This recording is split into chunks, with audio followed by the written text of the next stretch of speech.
सोमवार व्रत कथा। एक नगर में एक बहुत धनवान साहूकार रहता था। उसके घर में धन की कोई कमी नहीं थी, परंतु वह बहुत दुखी था क्योंकि उसके कोई पुत्रादि नहीं था। वह इसी चिंता में दिन रात दुखी रहता था। पुत्र की कामना के लिए वह प्रत्येक सोमवार को शिव जी का व्रत और पूजन किया करता था तथा सायंकाल मंदिर जाकर शिव जी के सामने दीपक जलाया करता था। उसके इस भक्ति भाव को देखकर एक समय माता पार्वती ने शिव जी से कहा, महाराज, यह साहूकार आपका अनन्यतम भक्त है। सदैव आपका व्रत और पूजन बड़ी श्रद्धा से करता है। आपको इसकी मनोकामना अवश्य पूर्ण करनी चाहिए। शिवजी ने कहा, हे पार्वती, यह संसार कर्म क्षेत्र है। किसान खेत में जैसा बीज बोता है वैसा ही फल काटता है। उसी तरह मनुष्य इस संसार में जैसा कर्म करते हैं वैसा ही फल भोगते हैं। माता पार्वती ने अत्यंत आग्रह से कहा, महाराज, जब यह आपका अनन्यतम भक्त है और अगर इसको किसी प्रकार का दुख है तो उसे आपको अवश्य दूर करना चाहिए। आप तो सदैव अपने भक्तों पर दयालु रहते हैं और उनके दुखों को दूर करते हैं। यदि आप ऐसा नहीं करेंगे तो मनुष्य आपका पूजन तथा व्रत क्यों करेंगे। माता पार्वती का ऐसा आग्रह देख शिवजी कहने लगे, हे पार्वती, इसके कोई पुत्र नहीं है। इसी चिंता में यह अति दुखी रहता है। इसके भाग्य में पुत्र न होने पर भी मैं इसको पुत्र प्राप्ति का वर दे देता हूँ, परंतु यह पुत्र केवल 12 वर्ष तक ही जीवित रहेगा। इसके पश्चात वह मृत्यु को प्राप्त हो जाएगा। इससे अधिक मैं इसके लिए कुछ नहीं कर सकता। माता पार्वती और भगवान शिव का यह वार्तालाप वह साहूकार सुन रहा था। इससे उसको न तो प्रसन्नता हुई न ही उसको दुख हुआ। वह पूर्व की तरह ही शिव जी का व्रत और पूजन करता रहा। कुछ समय पश्चात साहूकार की स्त्री गर्भवती हुई और 10वें महीने उसके गर्भ से अति सुंदर पुत्र उत्पन्न हुआ। साहूकार के घर में बहुत खुशी मनाई गई, परंतु साहूकार तो यह जानता था कि उसका पुत्र केवल 12 वर्ष की आयु तक ही जिंदा रहने वाला है। इसलिए उसने न अधिक प्रसन्नता प्रकट की न ही किसी को यह भेद बताया। जब वह बालक 11 वर्ष का हो गया तो बालक की माता ने उसके पिता से उसका विवाह करने के लिए कहा। साहूकार ने कहा, अभी मैं इसका विवाह नहीं करूंगा, मैं अपने पुत्र को काशी पढ़ने के लिए भेजूंगा। साहूकार ने बालक के मामा को बुलाकर और उसको बहुत सा धन देकर कहा, तुम इस बालक को काशी पढ़ने के लिए ले जाओ और रास्ते में जिन जिन स्थानों से भी जाओ, यज्ञ करते, ब्राह्मणों को भोजन कराते तथा दक्षिणा देते हुए जाना। दोनों मामा भांजे यज्ञ करते, ब्राह्मणों को भोजन कराते तथा दक्षिणा देते काशी की ओर चल पड़े। रास्ते में एक शहर पड़ा। उस शहर में राजा की कन्या का विवाह था, परंतु जो राजकुमार विवाह कराने के लिए आया था वह एक आँख से काना था। उसके पिता राजा को इस बात की बड़ी चिंता थी कि कहीं राजकुमार को देखकर राजकुमारी या उसके माता पिता विवाह में किसी भी प्रकार के अड़चन पैदा ना करें। जब उसने सेठ के अति सुंदर लड़के को देखा तो मन में विचार आया, क्यों न द्वारचार के समय इस लड़के से वर का काम चलाया जाए। ऐसा मन में विचार कर उस राजकुमार के पिता ने उस लड़के और उसके मामा से बात की। वे राजी हो गए। फिर उस साहूकार के लड़के को वर के कपड़े पहनाकर तथा घोड़ी पर बिठाकर कन्या के द्वार पर ले गए। सभी कार्य प्रसन्नता से पूर्ण हो गए। राजकुमार के पिता ने सोचा, यदि विवाह भी इसी लड़के से करा दिया जाए तो क्या बुराई है। ऐसा विचार कर लड़के और उसके मामा से कहा, यदि आप फेरों और कन्यादान के काम को भी पूरा करा दे तो आपकी बहुत कृपा होगी। मैं इसके बदले आपको बहुत सारा धन दूंगा। दोनों ने इसे सहर्ष स्वीकार कर लिया। विवाह कार्य बहुत अच्छी तरीके से संपन्न हो गया। सेठ का पुत्र जिस समय जाने लगा तो उसने राजकुमारी की चुंदड़ी के पल्ले पे लिख दिया, तुम्हारा विवाह मेरे साथ हुआ है, परंतु जिस राजकुमार के साथ तुम विदा होगी वह एक आँख से काना है। मैं काशी पढ़ने जा रहा हूँ। सेठ के लड़के के जाने के पश्चात राजकुमारी ने जब उस चुंदड़ी पर ऐसा लिखा हुआ पाया तो उसने काने राजकुमार के साथ जाने से मना कर दिया। उसने अपने माता पिता को सारी बात बता दी और कहा कि यह मेरा पति नहीं है, मेरा विवाह तो इसके साथ नहीं हुआ। जिसके साथ मेरा विवाह हुआ है वह तो काशी पढ़ने गया है। राजकुमारी के माता पिता ने अपनी कन्या को विदा नहीं किया और बारात वापस चली गई। उधर सेठ का लड़का और उसका मामा काशी पहुंच गए, जहां जाकर उन्हें यज्ञ करना और लड़के ने पढ़ना शुरू कर दिया। जब लड़के की आयु 12 साल की हो गई तो उस दिन उन्होंने यज्ञ रचा था। लड़के ने अपने मामा से कहा, मामा जी आज मेरी तबीयत कुछ ठीक नहीं है। मामा ने कहा, अंदर जाकर सो जाओ बेटे। लड़का अंदर जाकर सो गया।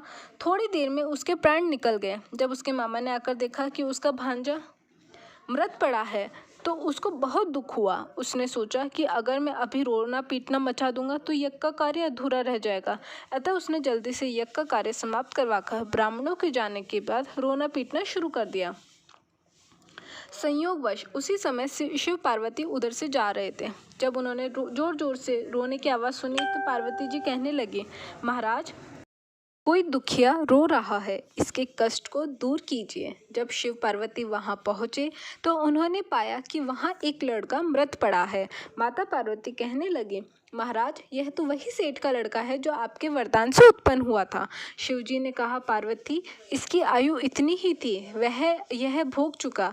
तब पार्वती जी ने कहा, हे महाराज इस बालक को कुछ और आयु दो, नहीं तो इसके माता पिता तड़प तड़प कर मर जाएंगे। माता पार्वती के बार बार आग्रह करने पर शिवजी ने उसको जीवन का वरदान दिया। शिवजी की कृपा से वह लड़का जीवित हो गया। शिवजी और पार्वती माता कैलाश पर्वत को चले गए। शिक्षा पूर्ण होने पर वह लड़का और उसका मामा उसी प्रकार यज्ञ करते, ब्राह्मणों को भोजन कराते तथा दक्षिणा देते अपने घर की ओर चल पड़े। रास्ते में उसी शहर में आए जहां उस लड़के का वहां की राजकुमारी से विवाह हुआ था। वहां आकर उन्होंने यज्ञ आरंभ कर दिया। उस लड़के के श्वशुर वहाँ के राजा ने उसको पहचान लिया और महल में ले जाकर उसकी बहुत आव भगत किए। फिर बहुत से दास दासियों सहित आदरपूर्वक अपनी राजकुमारी और जवाई राजा को विदाई किया। जब वे अपने शहर के निकट आए तो मामा ने कहा, मैं पहले तुम्हारे घर जाकर तुम्हारे माता पिता को खबर कराता हूँ। जब उस लड़के का मामा घर पहुंचा तो उसने देखा कि लड़के के माता पिता घर की छत पर बैठे थे। उन्होंने ये प्रण कर रखा था कि यदि हमारा पुत्र सकुशल लौट आया तो वह हम राजी खुशी नीचे आ जाएंगे, नहीं तो छत से गिरकर अपने प्राण दे देंगे। उस लड़के के मामा ने आकर यह सब समाचार दिया कि आपका पुत्र आ गया है, तब उनको विश्वास ही नहीं हुआ। तब मामा ने शपथ पूर्वक कहा कि आपका पुत्र अपनी पत्नी तथा बहुत सारा धन लेकर आया है। तो सेठ प्रसन्नता से भर उठा। सेठ सेठानी आनंद पूर्वक नीचे आए। बाहर आकर उन्होंने अपने पुत्र तथा उसकी पत्नी का भरपूर स्वागत किया। सभी प्रसन्नता के साथ रहने लगे। जो कोई सोमवार के व्रत को धारण करता है अथवा इस कथा को पढ़ता है या सुनता है, उसके सब दुख दूर होकर उनकी समस्त मनोकामनाएं पूर्ण होती है तथा इस लोक में नाना प्रकार के सुख होकर अंत में सदाशिव के लोक को प्राप्त होता है।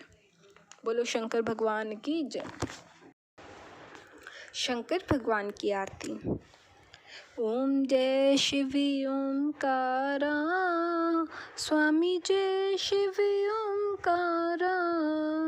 ब्रह्मा विष्णु सदा शिव, ब्रह्मा विष्णु सदा शिव, अर्धांगिनी धारा। ओम जय शिव ओंकारा। एकानन चतुरानन पंचानन राजे, स्वामी पंचानन राजे। हंसासन गरुड़ासन, हंसासन गरुड़ासन, वृषवाहन साजे। ओम जय शिव ओंकारा। दो भुज चार चतुर्भुज, 10 भुज ते सोहे, स्वामी 10 भुज ते सोहे। तीनों रूप निरखता, प्रभु जी का रूप निरखता, त्रिभुवन जन्मोहे। ओम जय शिव ओंकारा। अक्षमाला वनमाला, मुंडमाला धारी, स्वामी मुंडमाला धारी। चंदन मृग मद सोहे, चंदन मृग मद सोहे, भोले शुभकारी। ओम जय शिव ओंकारा। श्वेतांबर पीतांबर बागंबर अंगे, स्वामी बागंबर अंगे। सनकादिक ब्रह्मादिक सनकादिक ब्रह्मादिक भूतादिक संगे। ओम जय शिव ओंकारा।